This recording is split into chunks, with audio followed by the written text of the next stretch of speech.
यार पेटीएम का रिजल्ट तो काफी क्रेजी आ गया। The stock is up 8%। I know, सब तो कह रहे थे कि पेटीएम का बिजनेस प्रेशर में है, रेगुलेटरी इश्यूज हैं, कंपटीशन बहुत ज्यादा है। पर Q4 FY26 के रिजल्ट्स में रेवेन्यू 18% ग्रो हुआ 2264 करोड़ तक। अब प्रॉफिट आया है 183 करोड़ का।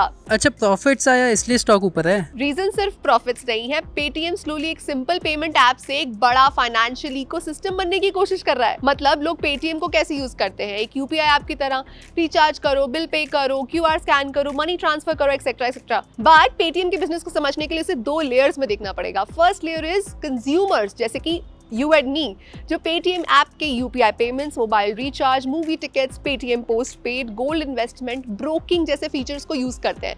तो पेटीएम के मंथली ट्रांजैक्टिंग यूजर्स हुए 7.2 करोड़ से बढ़कर 7.7 करोड़ और टोटल ट्रांजैक्शंस में भी 38% का जंप।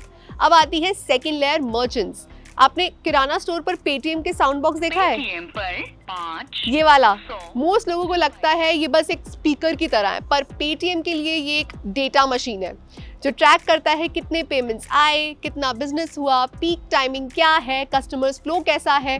मतलब पेटीएम सिर्फ एक पेमेंट प्रोसेस नहीं कर रहा है, वो बिजनेस को डिजिटली ऑब्जर्व भी कर रहा है। और इसी डेटा की वजह से पेटीएम का बिजनेस मॉडल चेंज हो रहा है।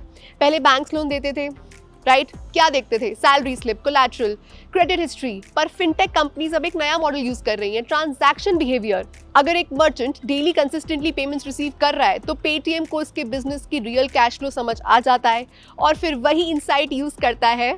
मतलब पेमेंट्स फाइनल बिजनेस नहीं है, एक्चुअल एंट्री गेट है क्रेडिट इनसाइट के लिए। और नंबर्स भी ना ये प्रूव करते हैं। फाइनेंशियल सर्विसेज रेवेन्यू 52% ग्रो हुआ। सिर्फ Q4 में ही 750 करोड़ रेवेन्यू आया इस सेगमेंट से। और मर्चेंट लेंडिंग में 50% रिपीट कस्टमर्स हैं, क्योंकि इसका मतलब है कस्टमर्स इकोसिस्टम के अंदर रुक रहे हैं। और पेटीएम एग्जैक्टली यही चाहता है, पेमेंट भी पेटीएम पे हो, लोन भी, गोल्ड भी, ब्रोकिंग भी पेटीएम पर ही हो। रजिस्टर्ड मर्चेंट्स बड़े हैं, सब्सक्रिप्शन मर्चेंट्स 1.5 करोड़ क्रॉस कर गए। मतलब पेटीएम के पास मैसिव ट्रांजैक्शन विजिबिलिटी आ रही है और फिनटेक वर्ल्ड में डेटा इज रियल गोल्ड। तो क्या पेटीएम लोन्स भी दे रहा है? मुझे पता ही नहीं था।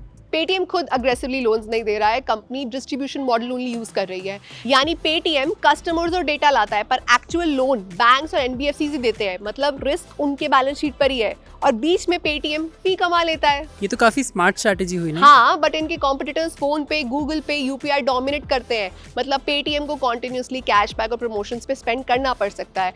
और मेन तो ये है ना कि पेटीएम कॉन्टिन्यूसली ग्रो कर पाएगा और प्रॉफिटेबिलिटी इंप्रूव कर पाएगा, क्योंकि दोनों चीजें साथ में करना इतना इजी नहीं होता है। Investment in the securities market is subject to market risks. Read all the related documents carefully before investing.